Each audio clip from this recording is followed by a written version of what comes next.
రంగారెడ్డి జిల్లా యాచారం మండలం మేడిపల్లిలో ఉద్రిక్తత పరిస్థితులు నెలకొన్నాయి. ఫార్మాసిటీ కోసం భూముల సర్వేకు సిద్ధమయ్యారు అధికారులు. తహసీల్దార్ అయ్యప్ప ఆధ్వర్యంలో సర్వేకు సిద్ధమయ్యారు.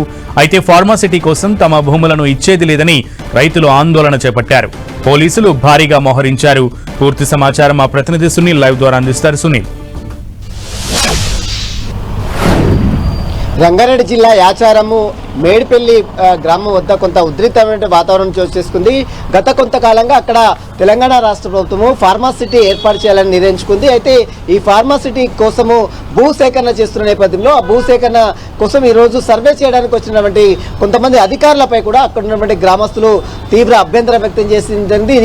ఈ నేపథ్యంలో అక్కడ ఉన్నటువంటి గ్రామస్తులకు అధికారులకు మధ్య కొంత వాగ్వాదం జరిగింది. వెంటనే అక్కడ సంఘటనా స్థలానికి చేరుకున్న పోలీసులు గ్రామస్తులను నివారించే ప్రయత్నం చేశారు. అయితే వారందరూ కూడా కొంత గొడవ ఉద్రిక్తమైన చోటు చేసుకోవడంతో వారందరినీ కూడా పోలీసులు నివారించే ప్రయత్నం చేశారు. మొత్తం మీద ఆ యాచారంలో ఏర్పాటు చేస్తున్నటువంటి ఫార్మాసిటీని ఎట్టి పరిస్థితుల్లో ఏర్పాటు చేయడానికి వీలేదు. ఇదంతా కూడా రైతులని పూర్తిగా రైతుల భూమిని అక్రమంగా లాక్కుంటుంది రాష్ట్ర ప్రభుత్వము. వారిని ఎంతకాలంగా వ్యతిరేకించినప్పుడు కూడా కావాలనే ఈ రోజు సర్వే పేరుతో వచ్చి తహసీల్దార్ అయ్యప్ప వచ్చి ఇక్కడ అక్రమంగా సర్వే చేస్తున్నాడు. ఇదంతా కూడా పూర్తిగా వెనక్కి తీసుకోవాలి ఫార్మాసిటీ విషయాన్ని అనే దానిపై కూడా అటు గ్రామస్తులు కూడా కొంత అభ్యంతరం కూడా వ్యక్తం చేస్తున్నారు. ఇప్పటివరకు తమకు ఎలాంటి నష్టపరిహారం చెల్లించలేదు, ఎంత కాంపెన్సేషన్ చేస్తూ అనేది ఏదైనా ఒక స్పష్టమైనటువంటి హామీ కూడా ఇవ్వలేకుండా ఈ రోజు వచ్చి ఏకంగా సర్వే చేయడం ఇదంతా కూడా పూర్తిగా నిబంధనలు ఉల్లంఘించడం అంటూ కూడా యాచారం గ్రామస్తులు కూడా తీవ్రంగా మండిపడుతున్నారు. గ్రామస్తుల తీరుపై కూడా పోలీసులు కొంత వారందరూ కూడా నివారించే ప్రయత్నం చేస్తున్నారు. తహసీల్దార్తో పాటు కొంతమంది అధికారుల తీరుపై కూడా అక్కడ ఉన్నటువంటి గ్రామస్తులు విరుచుకుపడ్డారు. వారందరూ కూడా నివారించే ప్రయత్నం అయితే చేస్తున్నారు.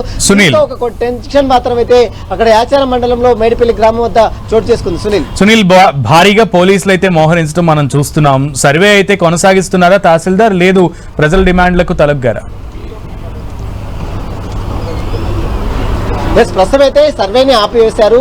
అధికారులు భారీగా చేరుకున్నారు. మరోవైపు పోలీసు అధికారులు కూడా పెద్ద ఎత్తున చేరుకున్నారు. గ్రామస్తులు మాత్రం ఒకటి చెప్తున్నారు, తమకు ఎలాంటి కాంపెన్సేషన్ ప్రకటించకుండా ఎలాంటి డబ్బులు ఇంతవరకు ఒక క్లారిటీ ఇవ్వకుండా ఈరోజు ఏకపక్షంగా వచ్చి తమ భూముల్ని అక్రమంగా ఏ విధంగా లాక్కుంటారు, ఏ విధంగా సర్వే చేస్తారనేది గ్రామస్తుల ప్రధాన డిమాండ్. దీనిపై మరి రాష్ట్ర ప్రభుత్వము ఇప్పటికే కొంత చెల్లించింది. దానికి సంబంధించిన దాంట్లో విషయంలో కొంత క్లారిటీ కూడా ఇచ్చింది. అయినప్పుడు కూడా ఫార్మాసిటీకి సంబంధించినటువంటి భూ విషయంలో మరి ఏ విధమైనటువంటి నిర్ణయం ప్రభుత్వం తీసుకుంటే అక్కడ నుండి గ్రామస్తుల నుంచి వ్యతిరేకత వస్తున్న నేపథ్యంలో ఇప్పుడు మరి దీనిపై ఏ విధంగా స్పందిస్తున్నది మాత్రం చూడాల్సింది చెప్పవచ్చు.